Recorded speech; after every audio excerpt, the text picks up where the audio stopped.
Welcome everybody. It's our second video of the day. We're gonna probably post this either Friday or over the weekend. It is some crazy news, big news day today. And it's also National Donut Day. Didn't know that. I did go this morning and buy donuts. Didn't have the banner up, but I did buy donuts, chocolate.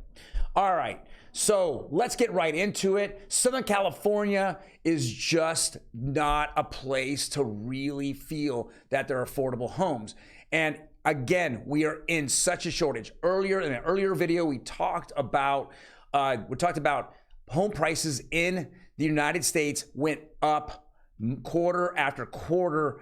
It hasn't stopped. So all the last 2, 3, 4, 5 years, we continue to see it. And one of the factors is we're at a housing shortage. Now, we did see between 2020 and 2022 low interest rates, and that's really what spurred a lot of people buying. But now we're just seeing that nobody wants to sell. Well, interest rates are a big factor on that. Also, obviously, the inflation that we're going through and the uncertainty of our government is some of the reasons why people don't want to sell. And then, of course, the affordability here in California is just not there. So let's go read this. Southern California is nearly 1 million homes short for low-income residents. I actually laugh because why don't you just tell us how much are short for everybody, just not low-income residents?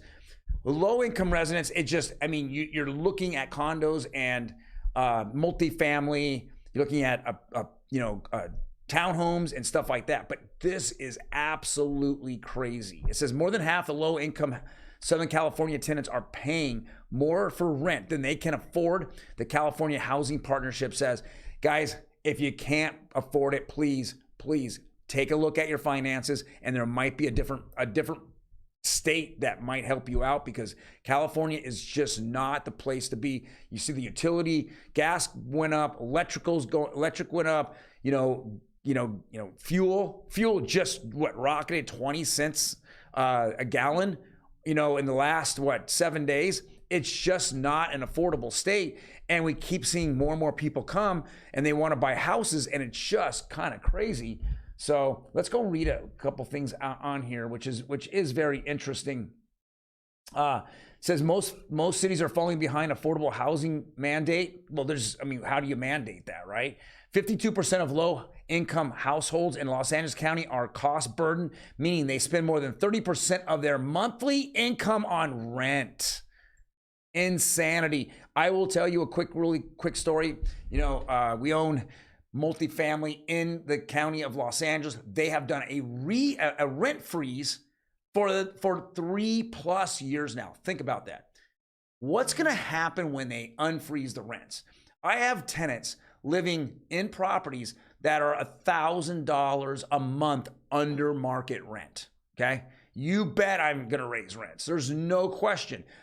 Everything has been raised on me. I have to pass that cost on for myself, just like a lot of investors out there. This is unrealistic. And on top of that, for LA County, it is probably the big hub for the homeless. That's just a complete mess. This is why they need to go and figure out what's happening there. You want to make it a sanctuary city? You just destroy the value of properties by making it a sanctuary city. The problem is that people are now becoming used to living with homeless because there's 900,000 homes short. So how do we solve the problem? Well, I thought this was a kind of a funny thing that I saw in the Orange County Register. It says, can 3D printed homes solve California's housing crisis? And here are the homes themselves. It's like, yeah, do I want to live in a box, right? In fact, it's kind of funny because they talk about where they want to put these at, and they want to put them in desert hot springs. So now they're not called homes, they're called microwaves, right? They're gonna microwave your ass into La La Land, right? Why would you? I get that you want to put them in the desert. Here's another one, but it just seems crazy. It's crazy. You have to have AC out there, right? You can't just open your door to your entire house, right? All right, so how much do they cost? It says larger modules sell for just under $44,000 or $220,000 for the 900 square foot home. That's affordable. $220,000. This is a porta potty. Okay, this is terrible. This is terrible. Well, this part right here, this is where you go to the bathroom and take a shower in the same spot right there. Not good. This is not good.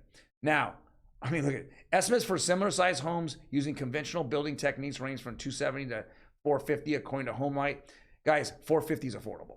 Okay, it literally is. There's just no homes though. There's no one there. So I think that this is an idea. It's got to be thought through. You got to, there's obviously land that's east of Los Angeles and Orange. San Bernardino and Riverside counties are a different way of going out there. It says, yeah, development in Desert Hot Springs right there. Touts 9,000 square foot lots, swimming pools, and a 700 square foot ADUs. So hopefully this can help out. I mean, will it bring jobs out there? I mean, there's a large cannabis industry out there in the low desert. So I don't know. This is something to solve it. I still say the way to solve the housing crisis is the government to subsidize, housing with the new builders. That's the way to do it. But they just have other agendas out there. Social agendas are blowing money left and right on, and it doesn't help the way people live. And that is just the simple facts of life. You need to have a place to live. I know one of the scariest things that I can think of is living outside every single day. I'm not that, excited about ever staying outside. I want the shelter of a home, the heat, the air conditioning, whatever, versus being out in the elements. So, well, guys, thank you very much for joining me today. You see the crisis that we're going through. There's this article that I just showed you was one of the solutions. I also talk about a solution as well. But when we talk about nationwide 3.2 million home shortage, it's got to be it's way bigger than that. There's a million right here in California alone. So, well, you guys take care. Have a fantastic weekend, and I will see you on Monday.